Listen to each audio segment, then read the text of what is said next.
নমস্কার বন্ধুরা, আজকে 30/11/2025 তারিখে ডাব্লিউবিপি কনস্টেবল পরীক্ষা এইমাত্র শেষ হলো। আমি কোশ্চেন পেপার হাতে রয়েছে, আমি কিছু উত্তর বলবো, তার সঙ্গে আজকে কাট অফ কেমন যাবে সেটাও বলবো। কোশ্চেন গুণগত মানটা মেডরের থেকে হাই হয়েছে, মানে খুব ভালো কোশ্চেন হয়েছে। তো এক্ষেত্রে আমি কিছু উত্তর সঙ্গে বলে দিচ্ছি। যে নদীগুলির উৎস একই জায়গা থেকে হয়েছে সেটা হচ্ছে উত্তর হবে ব্রহ্মপুত্র, সিন্ধু, তিব্বত থেকে হয়েছে।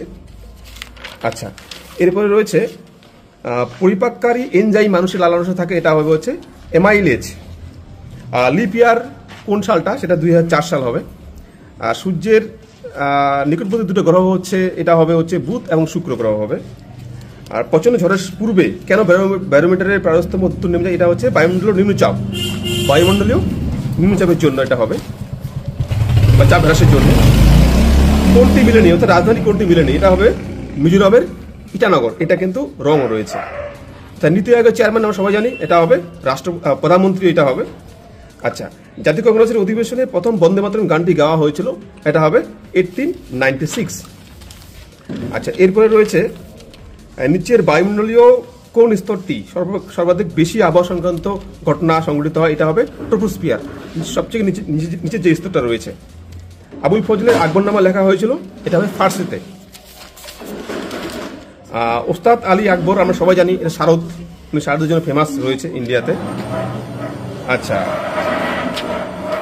এরপরে রয়েছে পার্লামেন্টের দুটি অধিবেশনের সময়সীমা ব্যবধান 6 মাস হবে, এটা 6 মাস। বিশ্বের সর্বাধিক চিনি উৎপাদনকারী দেশ, এটা হবে ব্রাজিল। আর সেফোলজি কি, এটা হচ্ছে মানুষের ব্যবহার সংক্রান্ত চর্চা। আর আন্তর্জাতিক যোগা দিবস আমরা সবাই জানি 21শে জুন।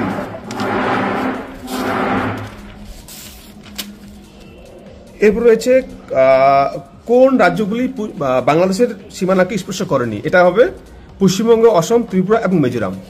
পশ্চিমবঙ্গ, অসম, ত্রিপুরা এবং মিজোরাম। আচ্ছা, ননস্টিক রান্নার বাসনপত্র কি দিয়ে আচ্ছাদিত করা থাকে, এটা হবে টেফলন। আচ্ছা, মানবদের রক্ত তৈরিতে প্রয়োজনীয় হচ্ছে লোহা বা আয়রন।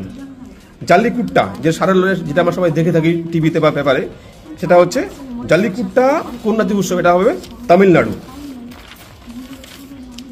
এরপরে লিফটের আবিষ্কর্তা, এটা হবে সি নাম্বারটা E.C. ওটিস। আচ্ছা, আমাদের ন্যাশনাল ফ্ল্যাগের, জাতীয় পতাকার রেশিওটা কি, প্রস্থ এবং দৈর্ঘ্য অনুপাতটা হচ্ছে 2:3। আর পৃথিবীর বৃহত্তম উপসাগর কোনটা হবে, এটা মেক্সিকো উপসাগর হবে। এরপরে আসি আমরা সিধু কানু কোন বিদ্রোহের সঙ্গে সম্পর্কিত, এটা হবে হচ্ছে সাঁওতাল বিদ্রোহ, যেটা 1855 সালে হয়েছিল। তো বন্ধুরা, এবার কিন্তু কোশ্চেনের মানটা যেহেতু মডারেট থেকে হাই হয়েছে, কাট অফ কেমন যাবে আমি বলে রাখি, লাস্ট ইয়ারের থেকে একটু বেশি যাবে।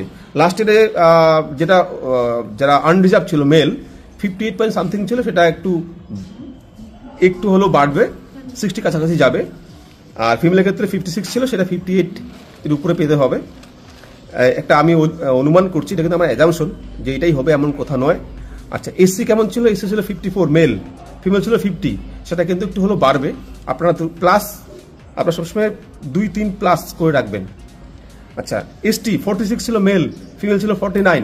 এবার ধরুন না, মোটামুটি এসসি মেল 50-র উপরে রাখতে হবে, আর ফিমেলদের রাখতে হবে প্রায় 51 বা সামথিং করতে হবে। ওবিসি এ ছিল 52 মেল, ফিমেল ছিল 44। এবার আপনারা 5 যোগ করুন। ওবিসি বি 57 লাস্ট ছিল, আর 53 ফিমেল ছিল হচ্ছে ওবিসি বি এর জন্য। এবার ওবিসি যারা মেল মোটামুটি 60 প্লাস রাখবে, আর ফিমেলদের ক্ষেত্রে 55 প্লাস লাগবে। তবে এটা আমার অনুমান, অ্যাজাম্পশন, এটাই হবে এমন কথা নয়। সিভিক ভাইদের কথা বলছি, সিভিক ভাইদের কিন্তু কাট অফটা অনেক কম যায়। আপনাদের কাট অফটা আপনারা লাস্ট ইয়ারগুলো মিলিয়ে নেবেন, তার সঙ্গে আপনারা 10 যোগ করবেন। কারণটা হচ্ছে এবার কম্পিটিশনটা সিভিকদের মধ্যে অনেকটা বেড়েছে। তো সবাইকে ধন্যবাদ। আপনারা যারা মোটামুটি মনে করছেন যে পাস করবেন, আপনারা মাঠের জন্য প্রিপারেশন শুরু করুন। সবাই ভালো থাকুন, থ্যাংক ইউ সবাইকে।